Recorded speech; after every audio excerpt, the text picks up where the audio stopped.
Good morning সকলোকে। আজিৰ দিনটো কি খালোঁ তাকে আপোনালোকক দেখাওঁ বুলি এই ভিডিঅ'টো বনালোঁ। ৰাতিপুৱা উঠিয়ে এগিলাচ ডিটক্স ড্ৰিংক খালোঁ।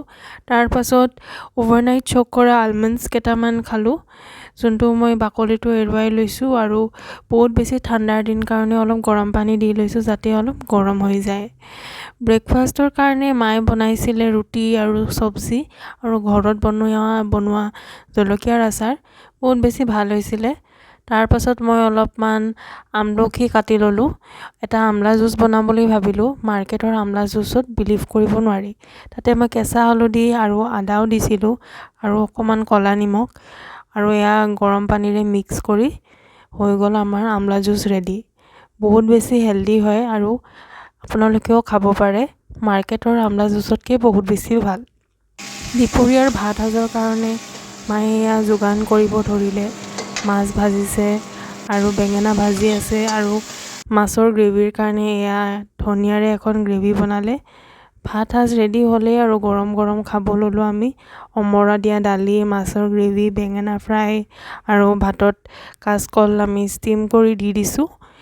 বহুত বেছি ভাল লাগিলে। ঠাণ্ডাৰ দিনত এসাঁজ গৰম গৰম খাই বহুত ভাল লাগে। ঠাণ্ডা হৈ গ'লে কিন্তু খাব মন নোযোৱা হৈ যায়। সেইদৰে আমি সকলোৱে খালোঁ।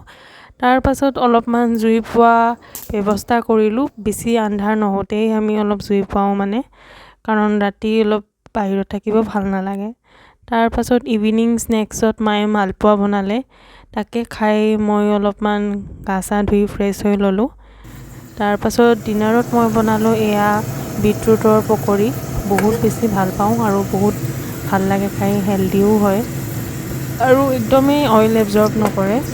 মই যেনেকৈ বনাইছোঁ, যিমানটো তেলত বনাইছোঁ লাষ্টলৈকে সিমান তেলেই থাকি যায়।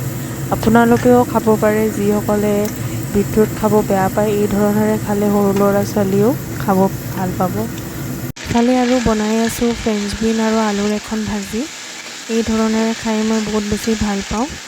ৰাতি বহুত বেছি একো নবনাওঁ, অলপ চিম্পুলকৈ এই থালিখন ৰেডি কৰিলোঁ। ফ্ৰেঞ্চ বিন আলু ভাজি, বিটৰুটৰ পকৰি, ভাত, বইল দালি, জলকীয়াৰ আচাৰ, এই ধৰণেৰে ৰাতিৰ সাজ খালোঁ।